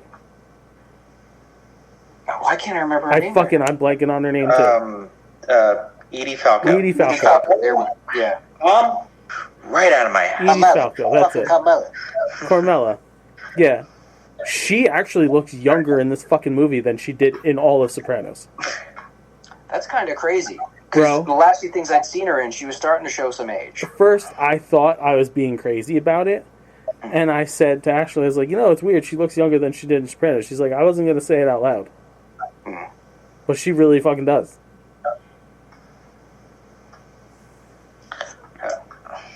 Those stem cells. If anything, maybe, like, she's not been doing the show for, like, 6 months. Keeping it comics There's a new Thunderbolts series coming out, and the team's completely shook up this time. A little bit in line with what's happening in the movie. Black Widow and Bucky are going to be in it. Bucky's going by the name Revolution these days, but the rest of the team is completely different. Hulk, the Laura Kinney version of Wolverine, Clea, wife of Stephen Strange, and Eddie Brock with the Carnage symbiote. That's where Eddie Brock is right now. I don't know if you've kept your ear to the ground. He's Carnage now? Yes. He was, during the whole Venom War thing, he has been separated from Venom for a while. He was the King in Black for a while. Yes, I remember And that. after all that wrapped up, he had to bond with the Carnage symbiote in order for both of them to survive. Currently, their run is they're going around the world finding serial killers to kill. Because the symbiote needs to kill, and he can't stop it. He can only keep it under control in a certain way, directing it at people who deserve to die. So he's lethal protector in a way, but he's more moral than he ever was back in the day. He's going to be on a Thunderbolts team with the rest of those characters. Interesting. Very interesting to me. Neil Blomkamp, the guy who gave us District 9 and a handful of other movies, is going to be directing a Starship Troopers reboot. I fucking saw this. I don't know how I feel about it. I'm kind of excited about it. Because he's going to make it more. He's making it more in line with the book. Okay. The book is a fascist Dude, nightmare. that fucking movie is nothing like that book. Yeah.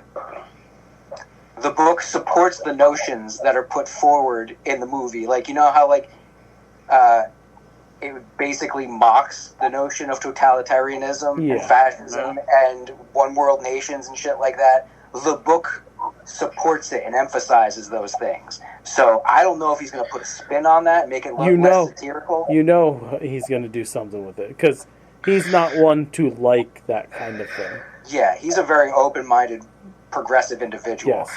But he's no Verhoeven, so he's not going to do it in the Verhoeven way. No. Unless, now don't forget, he was going to not remake RoboCop, he was going to do a deep sequel. They were going to Acts 2 and 3, and he was going to do the Frank Miller script that they never made, the Corporate Wars one. So maybe he's going to make a spiritual sequel in a way.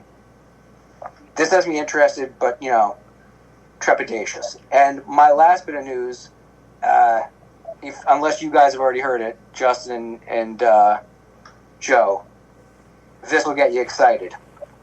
Not just a goof. The making of a Goofy movie. I have that on my list. April 7th on the booth. Yeah. Yeah. I figured you guys have heard this one. Right. I literally read that like an hour before we went on. I screenshotted it for the news, and before James was like, all right, I'm going to bed and stuff, I was like, oh, wait, hold on. And I sent it to him, and he's like, what? Yeah, that's I wouldn't have cared about this, except for the amount of times I've seen it at your house. Back in the day, I only saw it like when the VHS came out. I think my sister, we got it, and she saw it once or twice.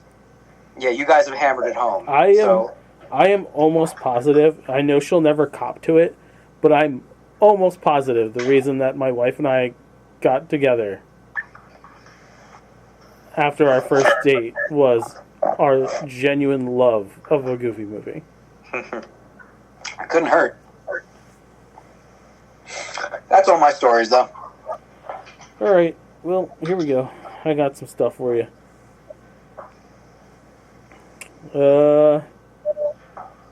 Let me get all the fun political shit out of the way first.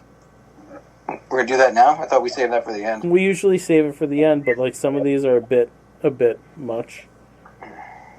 Like the fact that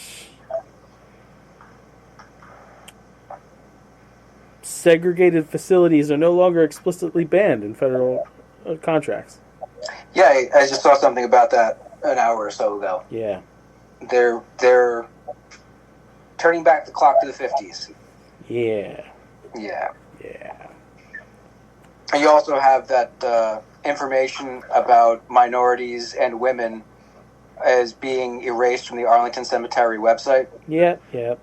Yeah, Like the Tuskegee Airmen never happened. Those guys never flew. The Tuskegee experiment never happened. No women ever helped during wartime. Right after that bullshit, shout out to my barber Dave. He put on Tuskegee in the shop. They have 2 big ass TVs and they stream a whole bunch of shit. But I had never seen it, so I started watching it in there. I was getting my hair cut and my beard done, and then I went home and finished it. Great fucking movie. That's a really good movie. Really, that's a Disney movie, right? Or that's a Lucasfilm movie, right? Yeah, it was a Lucasfilm. I wonder if that is that on the Plus. I think it is on the Plus. I believe that's where I finished it. Good movie. So yes, that's issues. Then we have. Wait, you're actually thinking of the Wild Red Tails? Red Tails. That's it. Red Tails is the Disney one. Tuskegee Airmen was actually a TV movie. Yeah. Starring Lawrence Fishburne. Huh, Red Tails isn't on Plus. Really? The real Red Tails is, so there's a doc about them, but... Red Tails, that's the Lucas one. Yeah. British comic book creator R.E. Burke, or Becky Burke, is still being held in a USA detention camp without news of release or reparation. Update. She is going home. It was revealed she was stuck there. So she lives in California. Went to the border to get her visa situated because apparently there was an issue. They don't even bother to see what the problem is. They arrest her. They throw her into the fucking detention center in Tacoma, Washington. Right? And she had been there since the beginning of the fucking month. That's pretty scary. Now, hold on. A friend visited Becky Burke yesterday. This was when the article was released at the end of last week. Becky had frequent 30-second coughing fits that leave her diaphragm sore. So she was sick. She did have access to a doctor, and she could buy, like, cough drops, but she had been wearing the same sweatshirt for 2 weeks and spent a frigid night without it to have it washed. Which she thinks has contributed to her getting sick on top of the stress of imprisonment. She had been tested for COVID. She was negative. Thankfully, people who are aware of the facility have been coming to visit all these fucking people and bring them things. But, this is fucking insane to me. This is scary. This is... I have no doubt shit like that has happened over the years that we haven't heard about. Sure. So maybe it's a good thing they're being so blatant about this shit now that we have watchdogs everywhere paying attention. Still, shit shouldn't be happening. The next up is this one made me laugh. So, you remember hearing all about the Doge checks we were all supposed to start getting? Oh, you were getting $5,000 each. Oh, well, sir. No. Oh, you said it. It's got to happen. James Fishback, CEO of the Azoria investment firm, has acknowledged that the $5,000 payment figure is not guaranteed and could fluctuate depending on actual government savings. And since, it's been found out that, like, they really haven't saved too much, I don't think we're getting any money. I mean, the notion seems pretty fucking stupid to begin with. The point of these cuts, as they keep saying it, is to save money to fix the deficit. So then why would they be cutting checks to people? Well, it doesn't matter, because they had to rehire all 25,000 federal employees that they fucking released. Yeah. Fucking idiots. My next news story, something straight out of fucking John Carpenter. There's a group of scientists in Antarctica that have been sending pleas for help because a team member has become violent. This is one of those only a matter of time stories, as far as I'm concerned. You isolate people, enough people over a long enough period of time, enough different times, one of them's going to go a little nutty. Wait, have any of them replicated into the same, like the? Yeah, that's a good question. Are there twins of one of them when there wasn't previously? Mm-hmm. That's an important question. No, I think it's just. What's up? Why don't they just do capoeira? There's no banana way they could stop him. Yeah, but if they all just did capoeira together, the guy wouldn't be so mad about it. And then they'd shake hands and be like, oh, let's go do our esquitas. You can make a capoeira maestre. Regular Santa Claus. Capoeira solves everything. Their setup is right on the cliff of a fucking mountain. The cliff of insanity! This whole shit. This is gonna be a movie real soon. Oh, yeah. Starring Tom Hanks. Sure. Better yet, Tom Cruise. He plays the crazy guy. I say it's both of them. Tom Cruise plays the crazy guy. Tom Hanks plays the leader of the expedition trying to keep him sane. Because, maybe I'm wrong, but they've never been in anything together. And I'm pretty sure legally that has to happen. Everyone in Hollywood that's that level has to work with everyone else at some point. Oh, shit, I'm like going through now, thinking, have Tom Hanks and Tom Cruise ever been in anything together? The only place they've probably ever been at the same time is Golden Globes or Oscars. It's probably because Tom Hanks is like, I don't want to fucking work with that loon. Scarlett Johansson does not give a fuck. She's making lots of money. And she's like, hey, one, I'm not joining Instagram. I've told you that a million times. Universal, leave me the fuck alone. I don't care if you need it to pander to the audience for that movie. Two, she said, Black Widow's dead, deal with it. To which I said, don't you fucking lie to us, Scarlett. First one I agree with. You don't need her pumping out shit every 5 minutes on some social media account. The second one, bullshit. You're going to come back. We all know you're going to come back. You just have to say you're not coming back. Yep. So, Tom Cruise and Tom Hanks were technically in a movie together,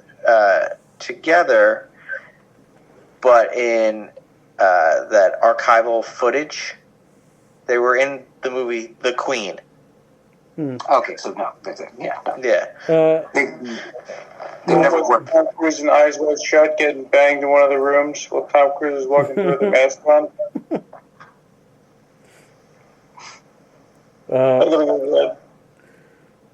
Old school Looney Tunes, one of the reasons that I enjoyed Max so much. Gone. I just read that. We're like... As well as most of the DC stuff, right? Yeah. They're just fire sale. Why? I don't know. Where's it going? I don't fucking know, Joe. I really don't fucking... Tubi, actually. All the shit goes to Tubi. Well, at least there's a place for it. And before we get to food news, the Russos are saying that Doomsday and Secret Wars are a new beginning. We told an ending story with Endgame. Now we're going to tell a beginning story.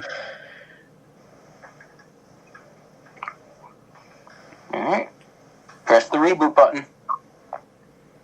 Reboot. Boop, boop. This could be a really good thing, because now they can do stories that have a lot more interconnected characters that haven't interacted before, and you don't need nearly as much setup, because you know all of these fucking characters. Right. Yeah. Keep some of the younger people around, keep all the young Avengers, and recast some of the older ones. Or complete and total reboot. Food news. Here we go. You bring variants in, and that variant could be younger. Yep. There we go. Food news time. Ready? Break. Yep. A&W Ice Cream Sundae Soda is coming this summer. That wasn't a thing already? Ice Cream Sundae Soda? I understand what you're thinking, Joe. It's like, wait a minute, this doesn't, but it's soda without ice cream in it, but tastes like ice cream in it. Yeah, I had that brain fart too. I'm like, this makes no sense to me. Yeah. I had to work it through a little. Smucker's Uncrustables peanut butter and mixed berry spread sandwich. That's a lot of words. And of course the McDonald's snack wrap, all hit in summer. Snack wraps are good. Snack wraps are good. Is that what you said? Snack wraps were good back in the day. Yeah, they were fucking delicious. I love snack wraps. Yeah. And cheap. Mm-hmm. Yeah. Let's see if that stays. At least $5. Yeah. Over at 7-Eleven, the electrolyte hydration beverage Replenish has a cherry blue raspberry Slurpee flavor. One of each? No, it's a mix. It's a mix. I can live with that because that's how I do my ices. Yeah, that's also how I do mine. Yeah. Totino's and Old El Paso are putting out ramen. I'm going to need you to say that one again. Yeah, me too. Totino's. If Joe needs to stop crushing his fucking chalk candy. Okay. Totino's, the makers of shit pizza and pizza rolls, are putting out a buffalo chicken pizza and a cheese pizza ramen noodle. And Old El Paso is putting out a beef birria and a fajita ramen noodle. Nope. I was never going to begin with, but it even less than normal ramen. I wouldn't eat this. Yep. Yeah, nope. The Lay's Simply brand of chips, I enjoy them. I like the white cheddar nacho cheese Doritos. They will have a Simply Ruffles hot and spicy, a simple Tostitos with just sea salt, and Doritos Zesty Cool Ranch. They're the healthy chips. There's no MSG up in those, no artificial colorings and shit. I wonder how much more they're going to be. They're about the same. That's shocking. I think the bags themselves contain 2 ounces less than a regular sized bag of chips. Gotta get you somehow. Yeah. Hershey's has got a new Hershey's bar filled with caramel hitting the store shelves. Old El Paso is putting out caramel dessert taco shells to join its CT Crunch dessert taco shells. Is this going to be the year of caramel? Because I could live with that. I'm done with hot honey. Give Yeah, me caramel. I'm all about the caramel, man. Anybody enjoy the chickpea puff snack hip peas? What? They're like cheese doodles but made of chickpeas. Nope. They have a Grillo's pickles flavor coming. Definitely not. Garden Veggie, the creators of Veggie Straws, has new crispy taco veggie puffs, smoky barbecue flavor burst veggie chips, and sweet tangy chili flavor veggie chips coming. And Pop-Tarts has 2 new flavors on the horizon.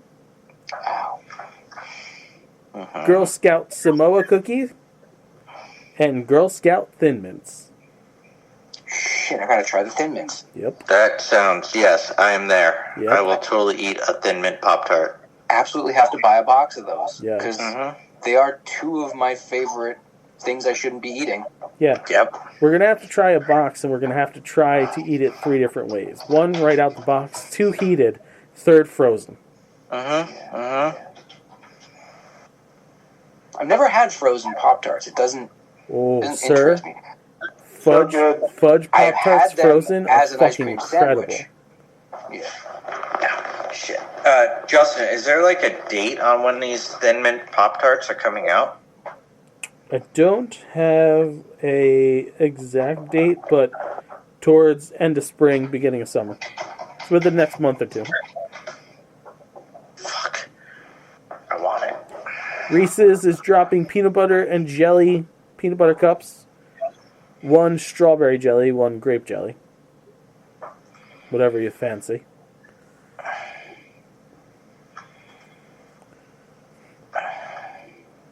KFC is adding a new menu item. Mashed potato poppers. fried mashed potato balls.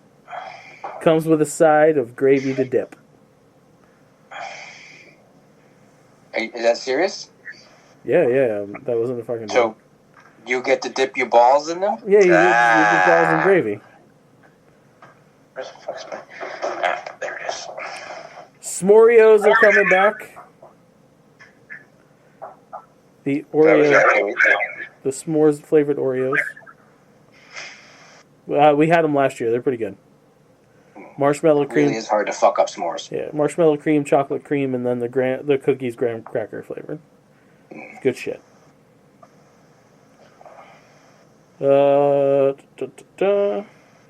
Nothing Bundt Cakes has a new churro duo, a churro de chocolate and a churro dulce de leche. Bundt Cakes, dropping April 6th. I like a bundt cake. Yeah. Look, bundt cake. And one of my favorite candies of all time, Haichu, has got a new pack coming, Getaway Mix, and it features the flavors of mango with chamoy. I've never heard the word chamoy before. Yeah. Yuzu lime. And Mai Tai. Are those like Japanese flavors that Westerners might not be familiar with? So, chamoy is a Mexican... Completely different from Japan. Okay, I was way off. It's not... It's like a syrup that they put on desserts.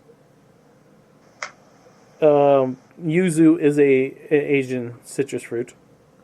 Okay, half right. So that pairs with lime, And Mai Tai, the drink, Mai Tai. My time.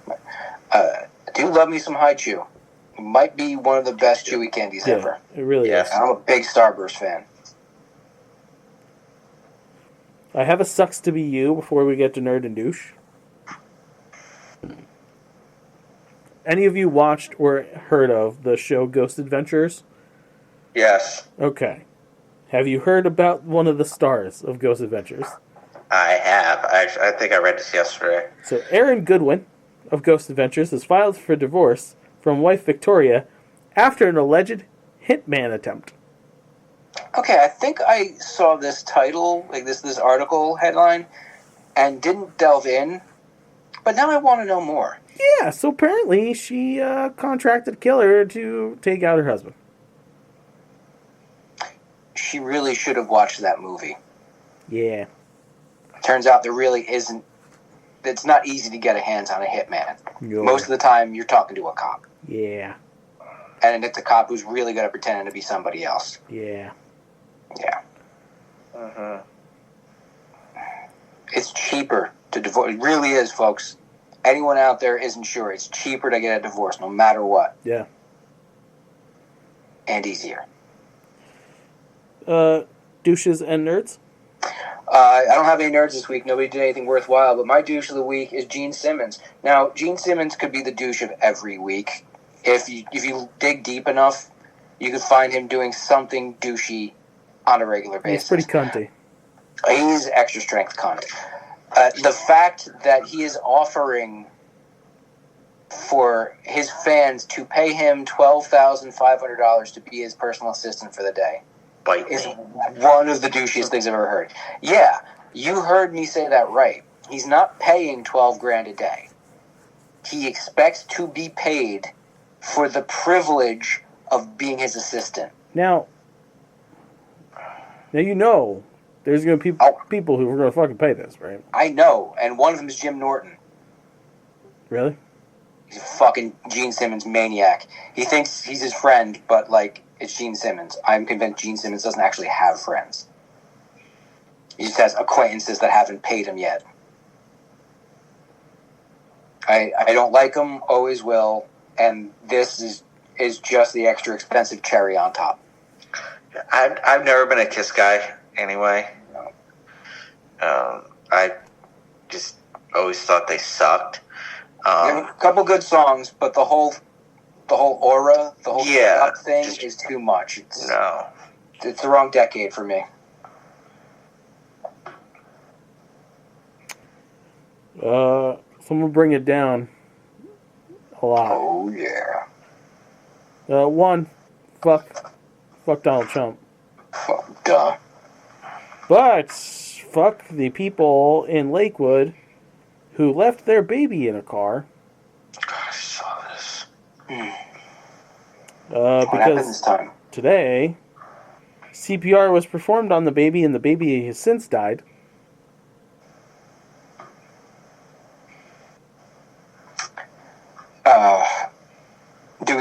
Should we even get into what, They didn't release any of the information about the parents, which kind of leads you to believe that whatever you're thinking in your head, you're probably right. So you're saying they've chosen not to release it. This is a choice they've made. This is the chosen path they've gone down. Could be a thing. Okay. Yep. There are some segments of society that have cordoned themselves off based on personal choice. No, I'm not saying that that's true, because we have no confirmation. We don't know, but I have a stinking suspicion that that's what this is. Even if it's not, doesn't matter. Whoever did do it, please kindly go fuck yourself. Like, never leave your child in the car unattended. Ever.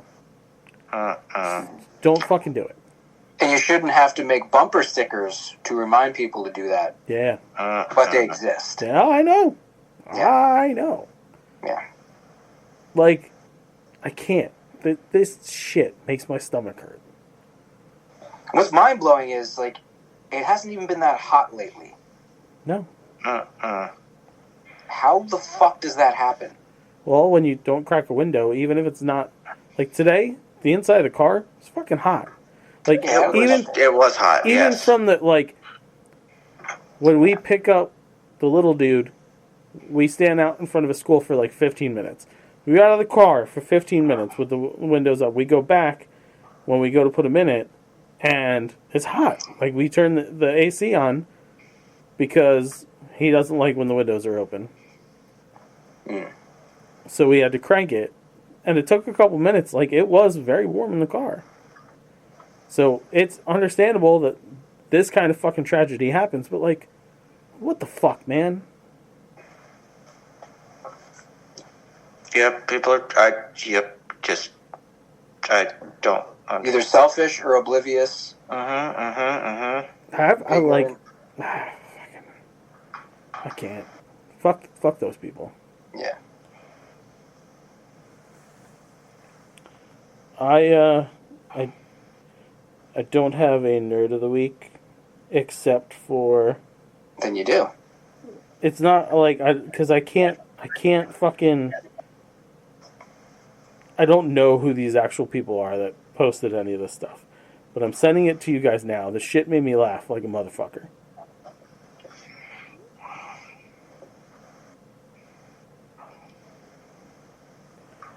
Let's see. Like, I don't have, like, human names to put them. They're Twitter handles. Okay, let's go with... Oh, yeah, I saw a picture. Vince McMahon at the New York Knicks game. Raas Al-Ghul, if he was from New Jersey, wearing a green coat with a green, even bright... Okay, it was probably on St. Patrick's Day. Yeah, but it doesn't matter. Poor It doesn't timing. matter. This shit was funny. The fucking quote about the Raas Al-Ghul from New Jersey, I was like, oh, fuck. Oh, how did they not... They gotta call him Raas Gabaghul. There you go. And I'm pretty sure you have to name this episode that. Yep. Oh, that's funny. That's funny. Thank you. I do these things sometimes. I got these ideas. Don't fucking tell nobody.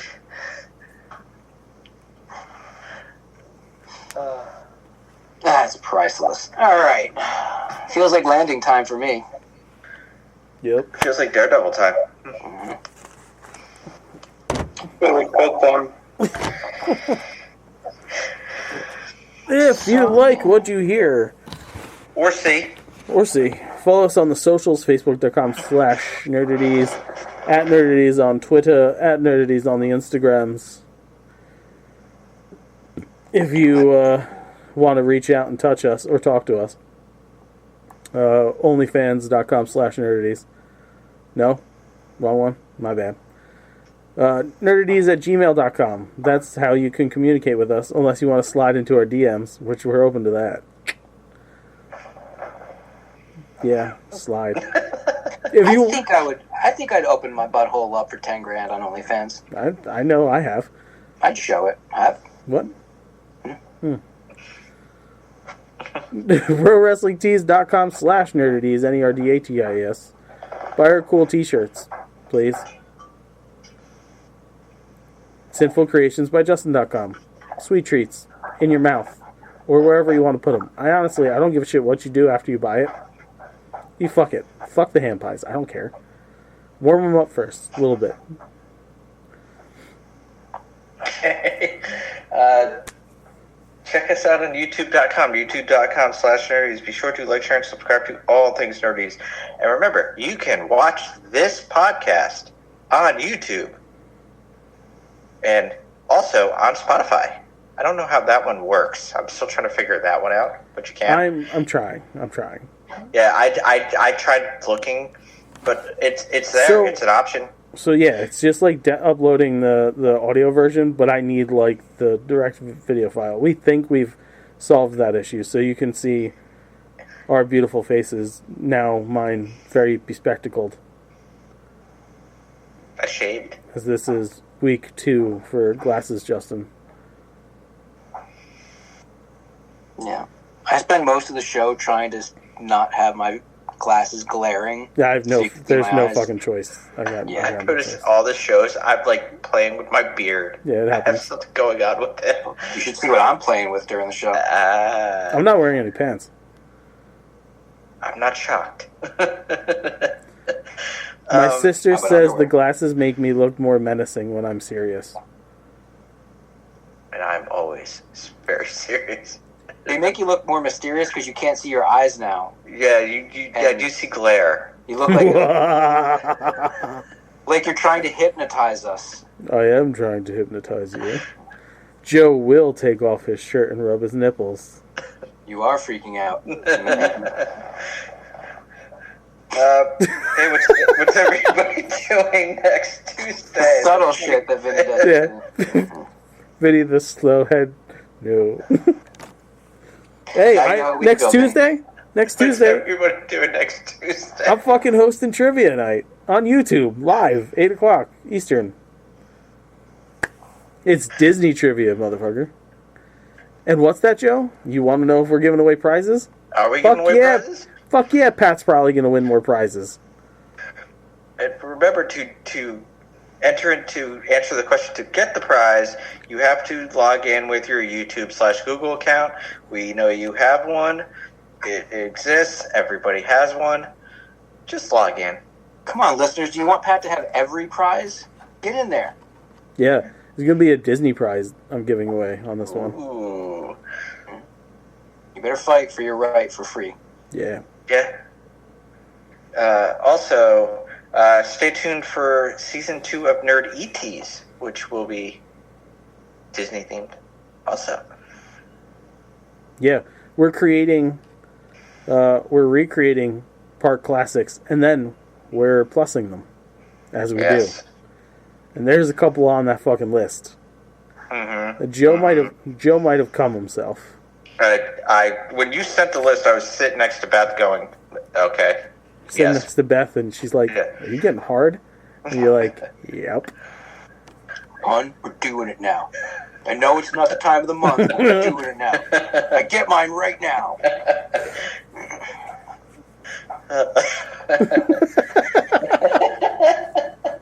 I'm not asking, I'm telling you. Look at it. It's ready.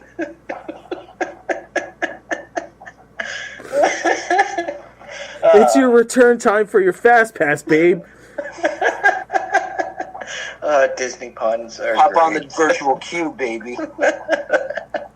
I'm going to take you around the World Showcase. Who wants to ride Space Mountain? Woo! I'm going to take you in my secret tunnel where I traffic children. Fuck you. So yeah, give us money. Yeah, give us money. We croon, swoon, talk about your business and or product. Sponsor us. Money good, yes. That's everything, right? The opinions of Nerdy's crew are idiotic and poorly thought out, but don't worry, next week's will be far more insulting. Bye-bye. Hey. Because of the end of civilization, the Clamp Cable Network now leaves the air. We hope you have enjoyed our programming, but more importantly, we hope you have enjoyed life.